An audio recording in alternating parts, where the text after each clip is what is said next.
Programa Nosso Direito em Ação, mais uma vez tratando temas importantes para o operador do direito, mas também em especial, claro, a todo cidadão. E hoje o tema é mais do que especial, porque ele vai falar sobre o direito do consumidor. E para falar sobre esse tema, nós recebemos uma especialista, doutora Ellen Gonçalves, advogada. Como vai, doutora? Olá, Leopoldo. Tudo bem? É um grande prazer estar aqui para conversarmos sobre esse tema tão relevante, que é o Código de Defesa do Consumidor, as relações de consumo. Muito obrigada pelo convite. É um prazer recebê-la. Aliás, a doutora, eu diria que é coordenadora desse livro Uma Lei para Todos, é isso? Sim, nós lançamos, Leopoldo, no final do ano passado. É da minha autoria, o livro se chama Uma Lei para Todos, a história dos 30 anos do Código de Defesa do Consumidor. E ele é uma homenagem, na verdade, né, pela história que essa lei tão importante fez, né, como foi recepcionado, os 30 primeiros anos, e agora a gente já está nos 30 próximos. Então, também trazer reflexões nesses novos tempos, né, como o Código vai responder essas novas relações, no mais das vezes, no mundo virtual, né? Eu tive acesso aqui ao livro, telespectador não viu o livro ainda. Aliás, eu vou deixar esse livro aqui na expectativa.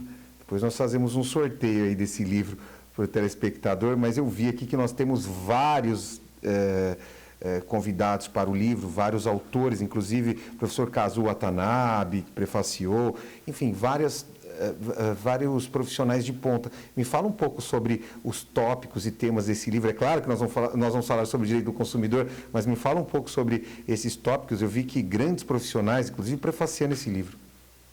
Sim, foi uma grande honra para mim, Leopoldo, contar com o prefácio do professor Kazuo Watanabe, que é um dos autores do Código de Defesa do Consumidor. Tivemos a participação também do professor José Geraldo Brito Filomeno, que é um outro autor também do Código de Defesa do Consumidor e atuou, inclusive, em São Paulo, ainda no PROCON de São Paulo, mesmo da lei, então contribuiu muito. Nós tivemos a participação do Dr. Ricardo Morishita, que foi diretor também. Na época, nós tínhamos o Departamento de Defesa do Consumidor, o DPDC, né? Depois, a doutora Juliana Pereira, secretária também, primeira secretária da Senacom.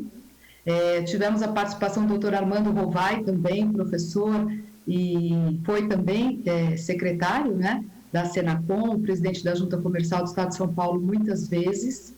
Patrícia Peck, que é minha sócia, especialista em direito digital também. Eu já li o livro da professora Patrícia, eu lembro de um livro dela, um livro rosa, eu lembro desse livro. Ela é grande especialista no direito digital, contribuiu muito nessa parte quando nós falamos dos próximos 30 anos, essa relação LGPD-CDC. Doutora Alessandra Deodébio, que é VP da Microsoft, Assuntos Corporativos, Jurídico e Compliance. E espero não ter aqui esquecido ninguém, né?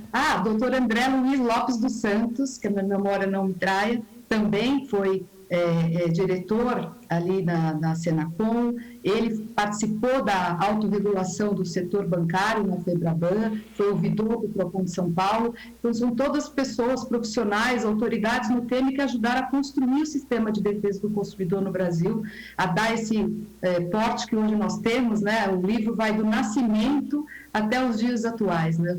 Os 30 anos passados e os 30 futuros, aí, reflexões muito importantes. Aliás, frente a essas considerações, eu já faço a primeira pergunta e já coloco ela em debate ao telespectador, se esse código, na verdade, o Código de Defesa do Consumidor, ele é atual, porque nós passamos por uma série de transformações e será que esse código ainda ele é atual? Eu sou as pessoas falam, né, que tem os consumeristas, né? Eu, na minha atuação toda, atuei na harmonização das relações de consumo, né? Olhando a educação para o consumo, olhando pontos em comum entre fornecedores e consumidores, e eu penso que ele é muito atual. Não que ele não mereça reparos, o professor Kazuo, inclusive, aponta alguns reparos que deveriam ser feitos, especialmente o projeto que envolve o superendividamento, né, que ainda não foi aprovado. Então, eu sou também, estou de acordo com essa alteração no que tange as normas de superendividamento, mas, no mais das vezes, o código, por ser principiológico, Leopoldo, ele consegue abraçar e solucionar as questões, direcionar, né?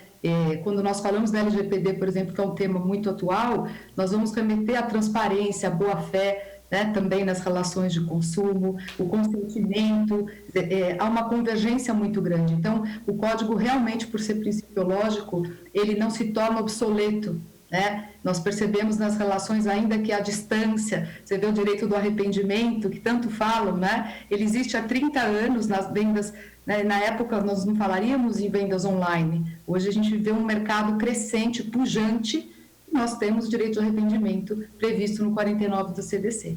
Eu fico pensando quem está em casa, doutora, e, claro, falamos de princípios, claro, eu tenho certeza que a Constituição Federal ela é extremamente importante nessa dinâmica. Mas pensando em quem está em casa, quem já teve um problema com relação ao consumidor, na verdade, aquele que já teve um problema efetivamente, e ele pode pensar assim, será que essa lei, ela não é... E aí, para polemizar mesmo aqui o nosso debate, será que essa lei... Ela, na verdade, ela não fica muito ali na esfera principiológica? Ou será que esse cidadão, ele efetivamente tem proteção do nosso Código de Defesa do Consumidor? E aí eu reitero a minha pergunta no seguinte sentido, será que no Brasil nós temos um código meramente ilustrativo? Será que o consumidor realmente ele tem proteção?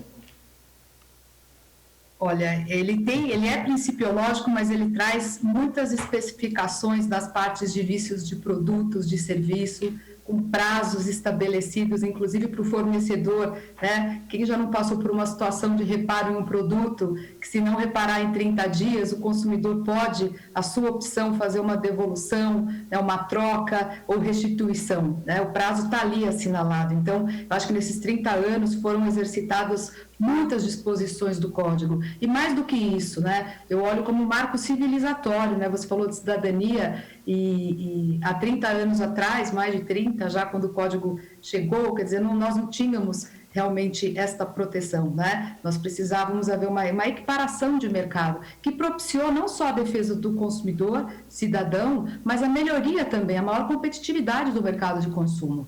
Houve uma abertura também. No primeiro momento ele não foi tão bem recebido, porque foi tido como uma lei muito protetiva, mas depois ele virou um marco no sentido da melhoria dos produtos e serviços, né? Um mercado mais equilibrado, mais competitivo, e o consumidor, antes eu falo, os produtos eram feitos visando, as empresas criavam produtos e serviços, né, segundo as suas análises de mercado. Hoje o consumidor ele está empoderado, as empresas seguem seus consumidores, querem ver o seu comportamento, eles estão nas redes sociais, eles estão, então ele é o centro. E o CDC acompanhou todo esse movimento. Então, eu não sei, eu fico pensando se não é uma impressão pessoal, mas eu sinto que há muito pouca divulgação ou muito pouco incentivo por parte dos órgãos governamentais com relação a que o cidadão tenha mais acesso à lei. Eu sei que o conhecimento da lei é de obrigação de todo cidadão, mas me parece que houve um pouco de... Eu acho que não há muito incentivo para que o cidadão esteja a par dos seus direitos previstos no Código de Defesa do Consumidor. Será que isso realmente é verdade? Pergunto para uma especialista que discute o tema e que trata esse tema com mais conhecimento.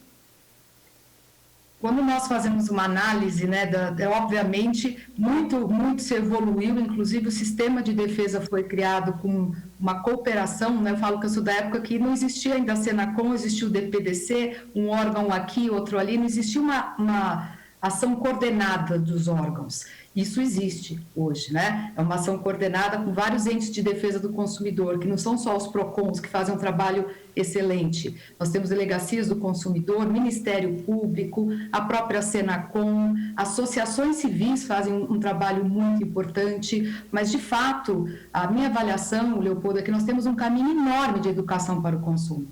E a educação para o consumo é um princípio estampado no Código de Defesa do Consumidor, que nós exercitamos, sim, com cursos, inclusive nas grades escolares, nas crianças. A cidadania tem que começar de criança, né, nas escolas, porque você tem consciência da sua cidadania, passando por todas as universidades, escolas, terceira idade. Quando a gente fala hoje dessa questão de tecnologia, imagina a questão da inclusão digital, entender o produto digital, né, acessar. Então, tudo isso passa por uma agenda que é muito cara para o nosso país, né, que é a educação para o consumo, e que traz a dignidade, né, que é prevista na Constituição. É um direito do cidadão. E a defesa... Aliás, há quem considera até como um hiperprincípio já, né?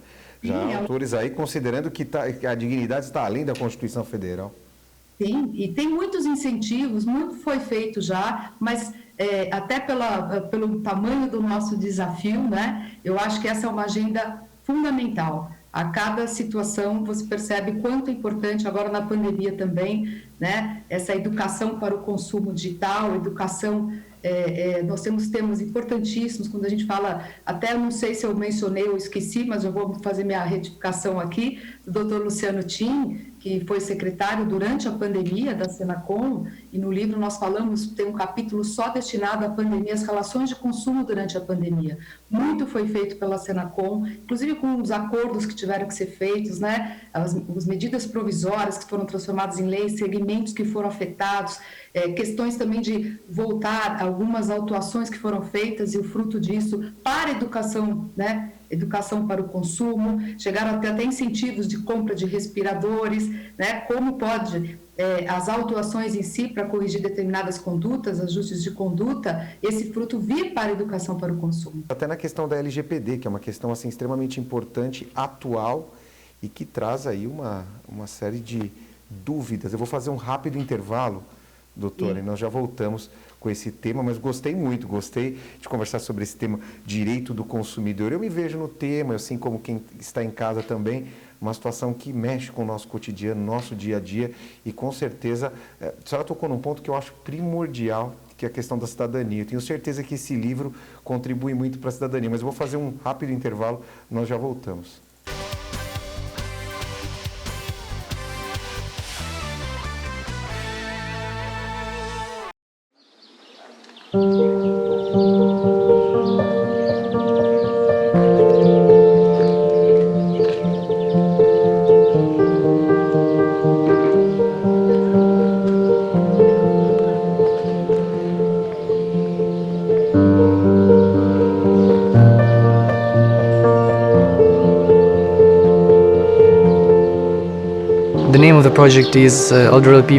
O propósito principal do projeto Elderly People Care é atender as necessidades diárias dos idosos e simplesmente dar atenção a eles.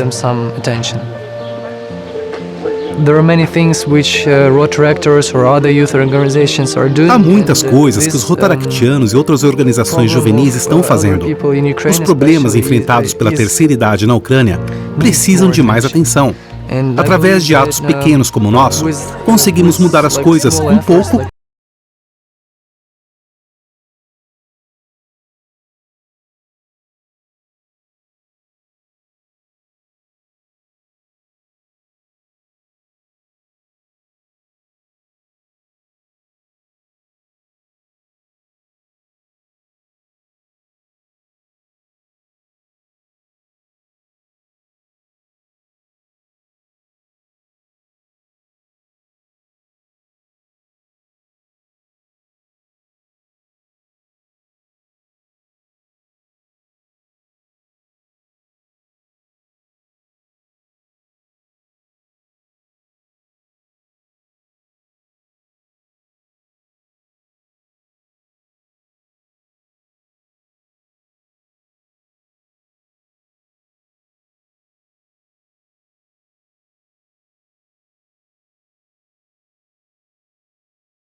Trabalharam muito e certamente merecem muito mais do que podemos lhes dar.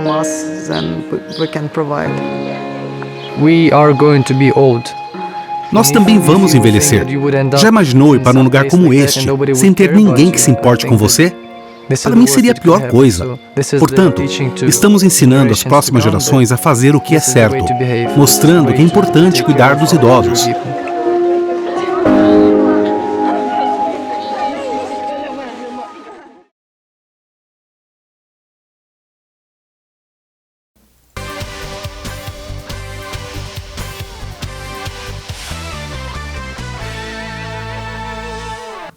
Programa Nosso Direito em Ação hoje falando sobre o Código de Defesa do Consumidor, uma convidada para lá de especialista, que aliás é coordenadora de um livro muito importante. Eu estou, assim, ávido para ler esse livro, porque eu acho muito importante, porque trata de direito do consumidor e mais do que isso, fala de cidadania. e contribui bastante com o cidadão a partir do momento que está discutindo esses temas e trazem um repensar, que é a doutora Ellen Gonçalves, advogada, doutora mestre em Direito Político e Econômico e é fundadora da PG Advogados. E nós conversávamos no intervalo, me parece que esse escritório trabalha com tecnologia e direito, é claro que a tecnologia está bem avançada hoje. Fala um pouquinho para nós.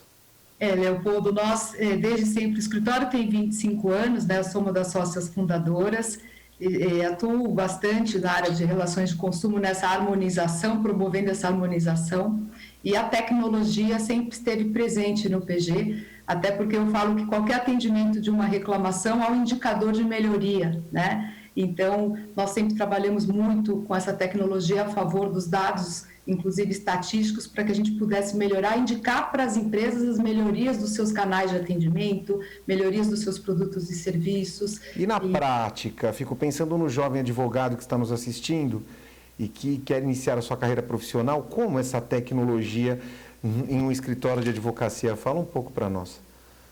Olha, o que nós acreditamos, né, o PG Advogados, ele é multidisciplinar, né? Eu falo que é o tecnologia e direito a serviço das respostas dos novos questionamentos que estão surgindo, né? As relações de consumo, por exemplo, não se dão mais no ambiente físico, são ambientes virtuais, aplicativos, né? A jurimetria, a inteligência artificial, softwares de gestão, né? O PG criou o seu próprio software de gestão há 25 anos, nós já tínhamos programadores, né, junto conosco, para que a gente pudesse traduzir os resultados jurídicos em dados que as áreas de negócio das empresas pudessem entender e aplicar.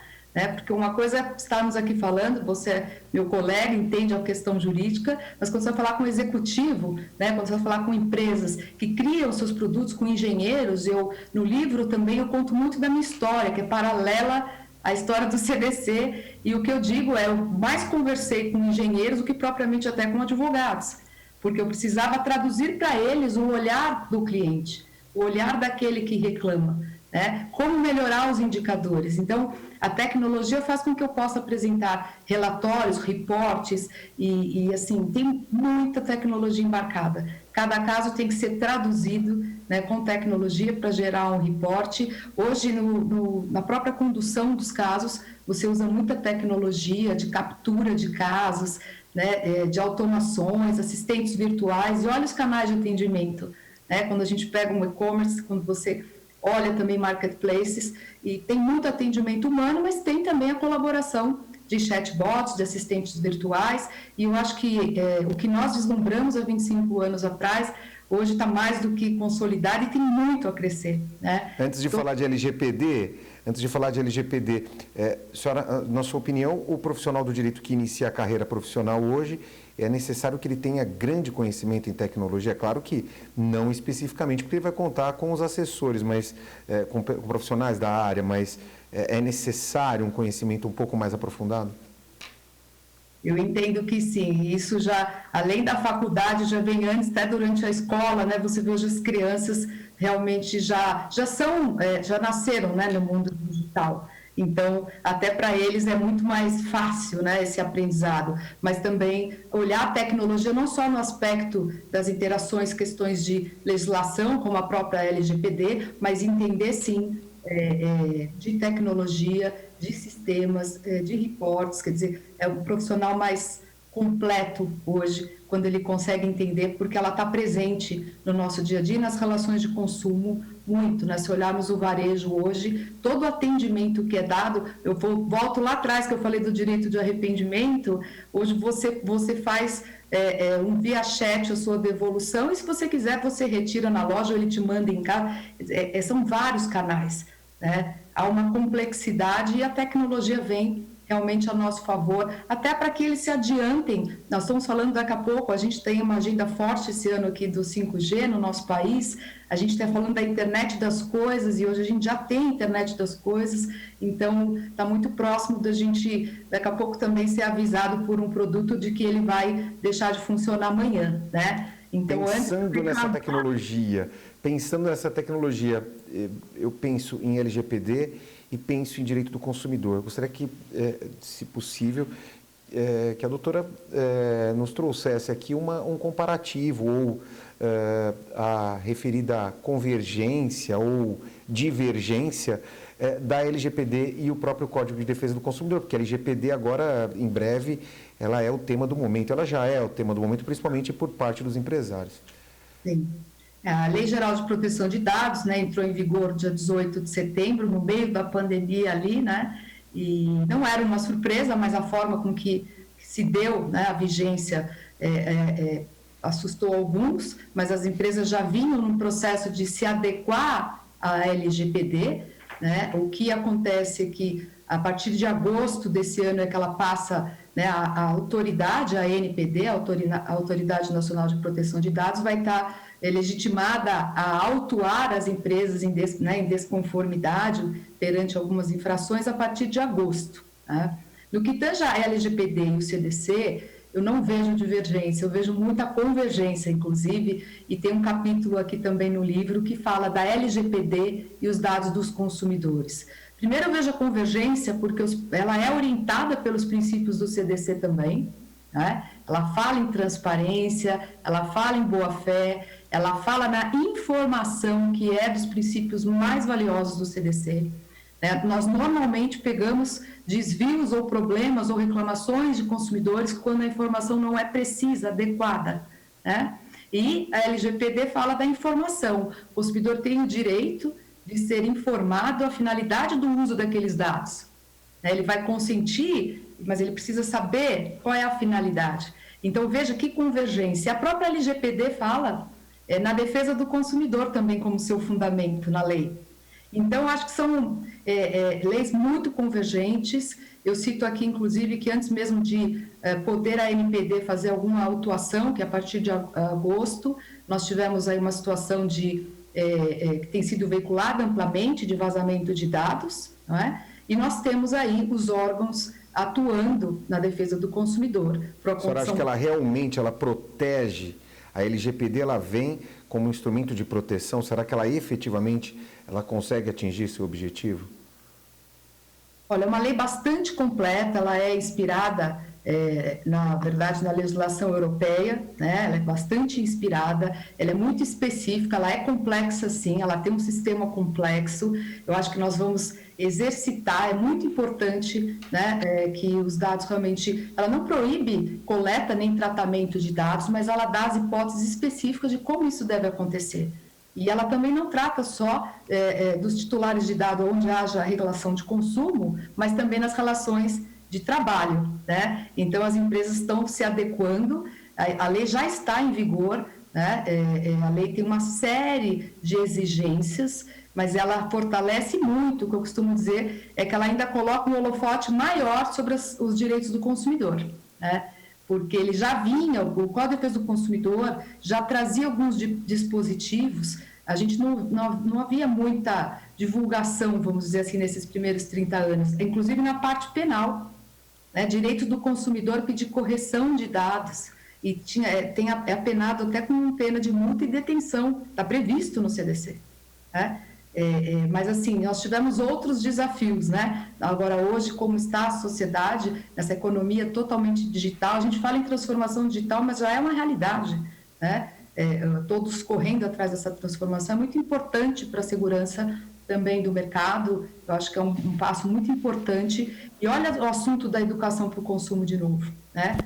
Como nós conscientizarmos esses consumidores titulares de dados, porque não existe só direitos na LGPD, existem deveres, né? Quanto a gente escuta falar como evitar uma fraude, o uso da sua senha, os dados, quais são as práticas. Então, nós temos uma agenda hoje absolutamente propícia a retomar da educação para o consumo. O trabalho de conscientização também é muito importante por parte do poder público, porque o cidadão, ele interage, ele, na verdade, ele tem um papel primordial nessas relações, porque é ele que fornece, muitas vezes, ou é ele que se submete a determinadas situações, e às vezes até por falta de conhecimento, mas ele acaba sendo ali, tendo um papel, acaba sendo muitas vezes uma vítima, mas que tem muitas vezes, é necessário um autoconhecimento daquela situação, né? Muito. E o poder público também tem que estar adequado à LGPD, né? Nós assistimos aí também questões importantes com os dados, né? Então, ao setor privado, o setor público, imagine agora o segmento da saúde, o grande desafio, né? Nós falamos em vacinação, que é o tema mais, hoje, relevante, né, da humanidade nesse momento. Então, nós vamos ter a questão dos dados sensíveis, né, em pauta, e eu acho que nós vamos ter aí anos pela frente para acompanhar toda a coordenação da implantação, da cultura, da sociedade, dessa questão de educação para o consumo voltado para o tratamento de dados, voltado. E eu acredito nessa coordenação que a própria ANPD, que ainda está no início, né, da sua atuação, não atuação, vamos ver qual vai ser a agenda, né? Eu imagino que tem uma agenda de educação muito forte, e essa coordenação com o Sistema de Defesa do Consumidor, eu acho que vai ser muito importante para levar até a ponta, levar até o consumidor, né, através inclusive dos PROCONs, porque olha o tamanho do nosso país, o desafio logístico que nós temos, né? Demoramos 30 anos para construir esse sistema. Então, eu acho que as cartilhas educativas, eu cito aqui que o PROCON de São Paulo publicou uma cartilha educativa sobre LGPD, eu verifiquei, assim, bastante objetiva, visual, né, para o consumidor entender seus direitos e deveres também.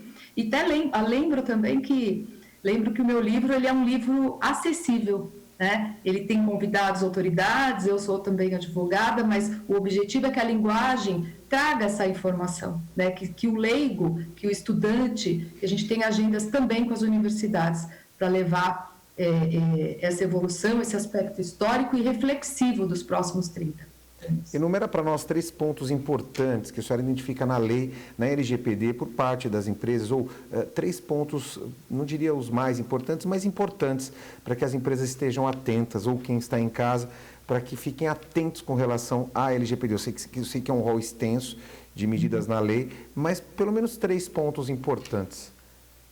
Olha, pegando um pouco esse gancho da relação de consumo, né, tive a oportunidade quando nós tivemos a primeira Black Friday pós-LGPD, né, e eu escrevi alguns pontos de relevância, ao meu ver, para que as empresas estivessem aptas a atender esse consumidor pós-LGPD. Então, acho que um dos pontos importantes, todos os canais de atendimento passarem por treinamento, estarem prontos aos direitos, né, esses novos direitos trazidos pela LGPD no tratamento de dados, a informação adequada, né, a informação sobre a finalidade, a obtenção, gestão do consentimento dos consumidores, essa capacidade de tratar de maneira adequada os dados para evitar esses incidentes que a gente tem visto também de vazamento, né? O tratamento é muito importante. Então, olhando para as relações de consumo, eu acho que a capacitação dos canais de atendimento, a transparência, a informação, ela é muito importante, né? Tem ali um rol enorme. As empresas, realmente, a adequação não é algo, ao meu ver, simples, né? A adequação para uma empresa estar em conformidade com a lei são diversos aspectos, envolve a empresa como um todo, porque os dados trafegam em todas as áreas, né, Leopoldo? Então, veja que é um trabalho também de governança bastante grande e tem que ter o envolvimento de toda a empresa, né? A ponta é o titular de dados, que pode haver ou não uma relação de consumo, uma relação de trabalho, mas um ponto que eu ressaltaria, na prática, quando nós aterrizamos tudo isso, né, nós aqui vamos entrar em contato com uma empresa, por exemplo, e vamos pedir anonimização dos nossos dados. O atendente tem que ele tem que saber do que se trata, né, dos direitos que eu tenho, eu também, dos meus deveres. Então, de novo, acho que essa volta à questão da informação e da educação, e poderia enumerar aqui diversos outros aspectos. Você tem a figura do encarregado, né, que nós falamos, que a lei exige que a empresa tenha um DPO, né, que vai fazer esse diálogo com a ANPD e com os titulares de dados também. Então, todos estão aí buscando, né, essa conformidade, porque é um preventivo, né? Nós não sabemos ainda o comportamento, como é que isso vai acontecer. Muitos falam que pode haver uma grande judicialização de todas as questões. Lembro um pouco quando o CDC chegou, né, há mais de 30 anos atrás, que teve uma judicialização, né, uma lei nova, um entendimento ainda que estava se consolidando, E eu tenho uma visão mais otimista no sentido que nós aprendemos muito com o Código de Defesa do Consumidor. Dessa harmonização, as empresas fortaleceram muito os seus canais de atendimento, né? Nós não falamos hoje, 0800 é um dos canais, né? Você tem todas as redes também que as empresas atendem, você tem os chats, você tem os assistentes virtuais. Agora, isso tudo foi uma grande escola, ao meu ver, para que agora, com a vinda da LGPD, esses canais vão ter que passar uma grande reciclagem, né? À luz dos princípios e dos requisitos dos direitos e deveres ali que estão na própria lei, né, para se evitar um litígio, né, uma judicialização, que a gente fala aqui de milhões de titulares de dados. Fantástico. Eu costumo sempre pedir para que os convidados deixem uma mensagem para o telespectador. Agora, como esse livro, e aí já voltando ao livro propriamente dito, porque eu gostei muito, esse livro fala sobre, o livro diz que o CDC é uma lei para todos, já que é uma lei para todos, dentro desse tema, deixa uma mensagem para o telespectador que estão nos assistindo e que com certeza estão atentos a essas mudanças, porque acho que tudo isso que nós falamos são pontos de mudança e que trazem uma reflexão importante para o dia a dia e não deixa de ser cidadania. Primeiro, quero agradecer muito o convite, Leopoldo, é um grande prazer realmente estar aqui conversando com um tema que é tão caro, né, na minha jornada também profissional e pessoal, por que não dizer, né, trabalho com o CDC há tanto tempo, e eu acho que a mensagem é que o CDC, quando se pensa em mudanças do CDC, não que eu seja contrária a todas, como eu falei, mas que se tenha muito cuidado, porque ele é uma lei que trouxe, realmente eu vejo o CDC como um marco civilizatório para o nosso país, é uma lei que trouxe realmente um maior equilíbrio dessas relações de consumo e melhoria do nosso mercado também consumidor.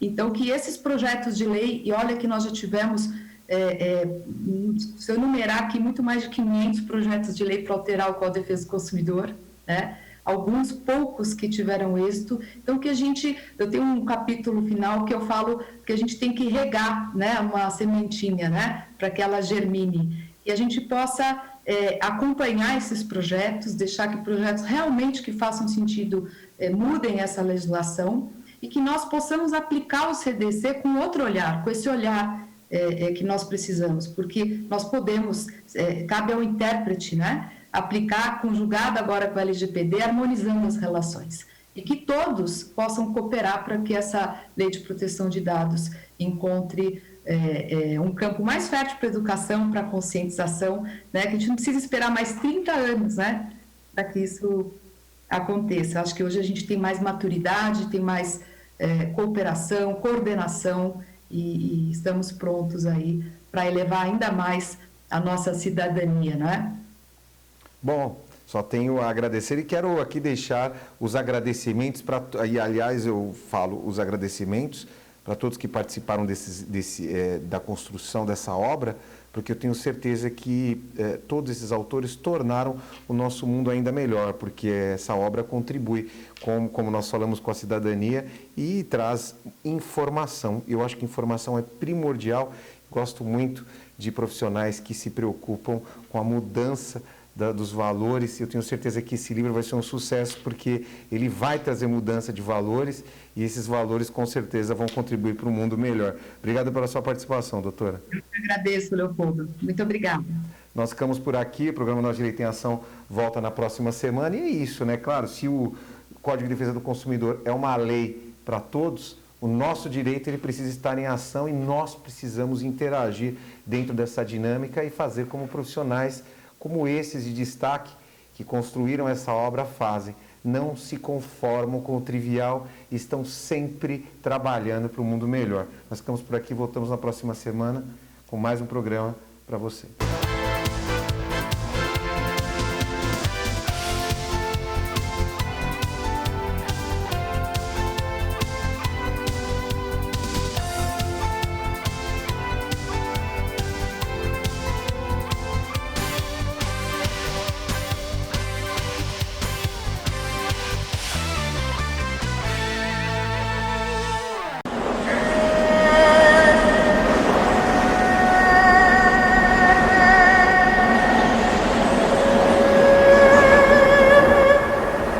I was really Fiquei tão surpresa ao ver esse homem da Coreia tentando plantar algo no Gobi. A farmer sows seeds in the spring, and actually he's sowing. Quando o agricultor planta sementes na primavera, ele está semeando a esperança. Nós também semeamos a esperança de plantar árvores no deserto de Gobi. Semeando esperança. In 2004, when I became a district governor, ao me tornar governador de distrito na Coreia, em 2004, meus colegas e eu pensamos no que poderíamos fazer para comemorar o ano do centenário. Sang-Woo-Yeon e seus amigos optaram por um projeto ambicioso: combater as tempestades de areia que sufocam seu país na primavera. A areia vem do deserto de Gobi, que ocupa uma área de 1.300.000 km² na China e Mongólia. Temos que evitar que a areia venha da Mongólia. Por isso começamos esse tipo de trabalho. Os rotarianos queriam diminuir as tempestades, plantando uma floresta como paravento na Mongólia. O Rotary existe na Coreia há mais de 80 anos e o país tem hoje cerca de 1.400 Rotary Clubes. Para que o projeto desse certo, eles precisavam de rotarianos de um mundo bem diferente.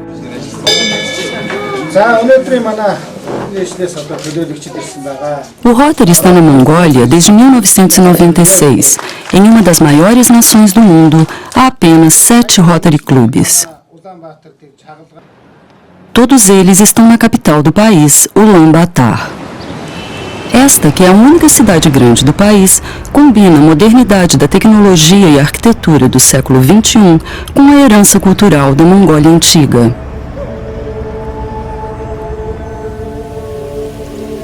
O restante da população do país, menos de 2 milhões, está espalhado numa vasta área nunca desbravada.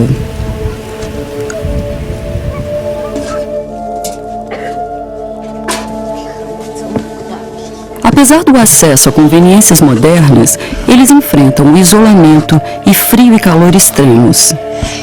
Mongolia is for the foreigners. They cannot imagine. Os estrangeiros não imaginam o que é a Mongólia. E o país é tão grande, com uma população tão pequena. A princípio, os rotarianos da Mongólia duvidaram do sucesso das florestas. Estou envolvida com o projeto desde o final de 2004. A primeira vez que ouvi sobre essa ideia maluca de plantar árvores no meio do deserto. Havia dúvida se realmente devíamos executar o projeto e arrecadar dinheiro para isso. O Gobi, como se sabe, é muito seco. Tudo para mim parecia impossível. Tínhamos muitas dúvidas se realmente conseguiríamos implementar esse projeto. Mas ao mesmo tempo eu pensava que conseguiríamos, pois somos rotarianos. Podemos e devemos realizá-lo. Vamos provar às pessoas que conseguimos. Usando subsídios equivalentes da Fundação Rotária, eles criaram uma parceria entre os Rotary Clubes e os governos da Mongólia e da Coreia. Eles a batizaram de Projeto Mongólia Verde. We wanted to go to the very middle at heart of the Gobi Desert. Escolhemos ir até o coração do deserto de Gobi, onde o vento sopra mais forte, onde nada sobreviveria, ou assim se pensava. Foi lá que quisemos fazer algo maluco assim e provar a nós mesmos que era possível ter árvores como paravento.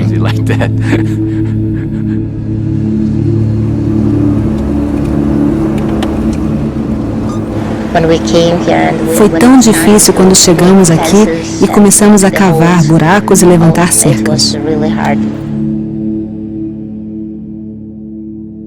Em maio de 2005, 100 rotarianos foram à Mongólia ajudar seus companheiros a criar um paravento próximo a uma cidade ao sul de Gobi. Eles plantaram 80 mil árvores e arbustos.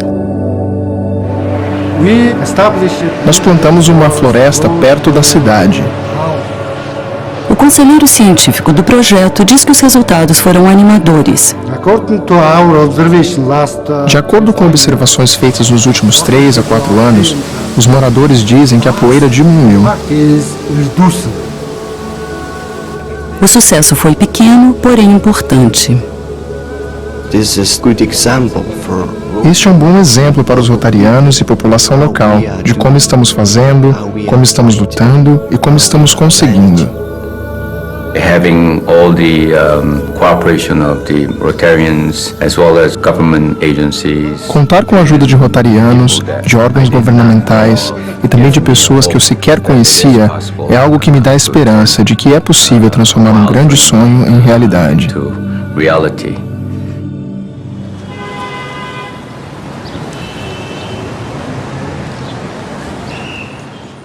O projeto Mongólia Verde é uma colaboração contínua entre a Coreia e a Mongólia. Em 2008, Sang-Woo-Yan trouxe governadores de distritos coreanos para visitar o projeto.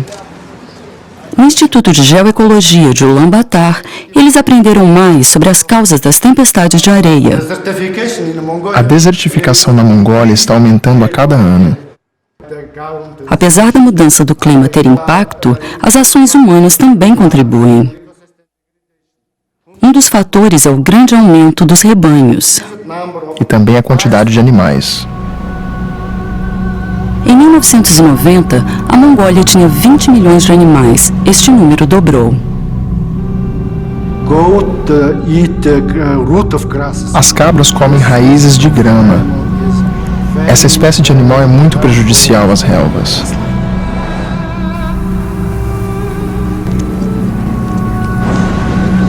A pastagem em excesso sobrecarrega o meio ambiente e contribui à formação de tempestades de areia. Para resolver o problema, o projeto Mongólia Verde muda de local todo ano.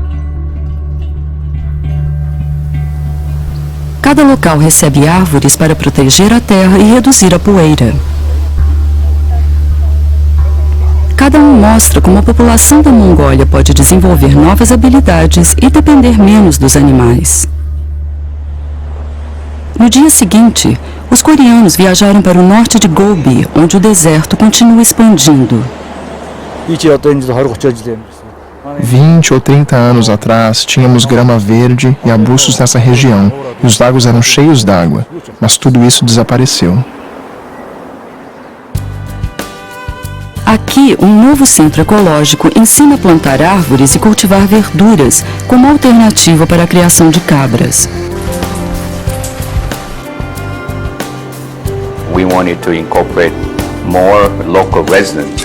Queríamos trazer mais moradores locais e ensiná-los como podem usar a agricultura para a geração de recursos.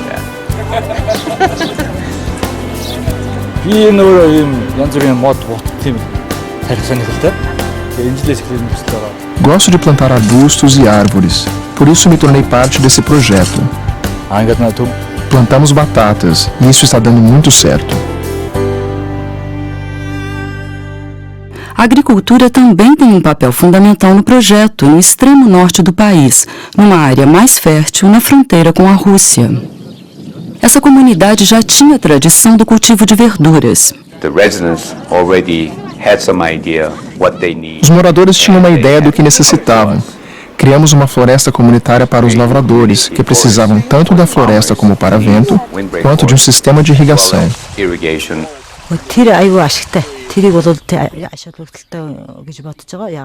Esse projeto é muito válido, porque as árvores protegerão as plantações dos insetos e dos ventos fortes. But they also needed to have more technical support in terms of. Eles também precisavam de mais apoio técnico em termos de agricultura. Estamos tentando criar uma associação de lavradores. Desta forma, teremos a garantia de que o projeto seja sustentável.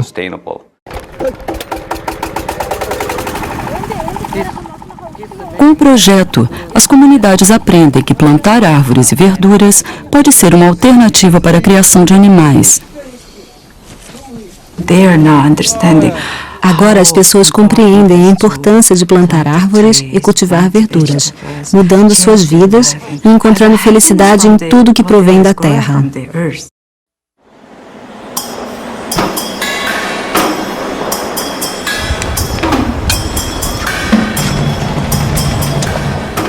Hoje é o Nadan, maior feriado da Mongólia.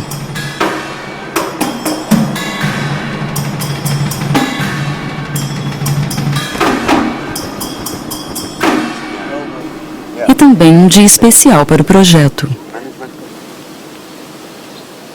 O dia começa com a visita de rotarianos a um viveiro perto de Rahorum. Oh, elas estão muito bem.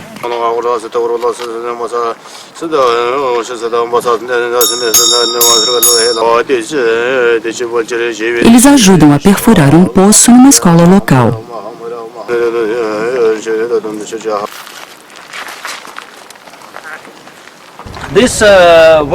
Este poço ajudará a escola a plantar milhares de árvores nesta região.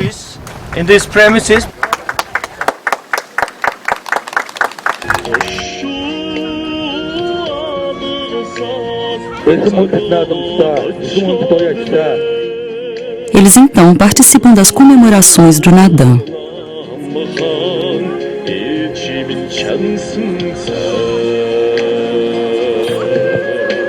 E lá fazem um pronunciamento. Estamos felizes em entregar-lhes nosso projeto horticultural. Agora o viveiro pertence ao povo da Mongólia. Seu futuro depende deles.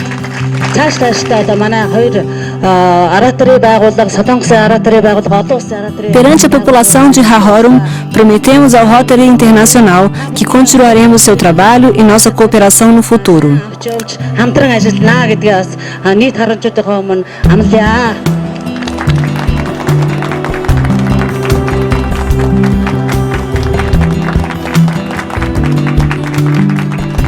Desde 2005, o projeto já plantou mais de 250 mil árvores. Esse projeto pode ser levado a todas as regiões do Gobi e da Mongólia. Ele melhorou a infraestrutura, proporcionou treinamento e educação e mostrou ao povo da Mongólia novos caminhos à prosperidade. Isso representa uma grande ajuda à nossa comunidade. Quando as pessoas ouvem falar em plantação de árvores e verduras, elas ficam entusiasmadas. Os rotarianos estão cientes da grandeza da tarefa. Sabemos que será preciso muito mais do que o pouco trabalho que realizamos. Isso leva muito tempo. Não podemos resolver esse problema assim, em 5 ou 6 anos. O projeto Mongólia Verde é uma promessa para o futuro. The small seeds we are planting now, it's like dropping or watering to the pigs. As sementes, pequenas sementes que plantamos agora, são como uma gota d'água no oceano. Em alguns anos, elas serão grandes árvores e nossas crianças brincarão sob suas sombras. Our children will play. That's what Rotary is all about. E isso é o Rotary. Visão para ver, fé para acreditar e coragem para agir. Someday I will have grandchildren. They will see the tree. Um dia terei netos. Eles verão as árvores. I think Eu mesmo as mostrarei.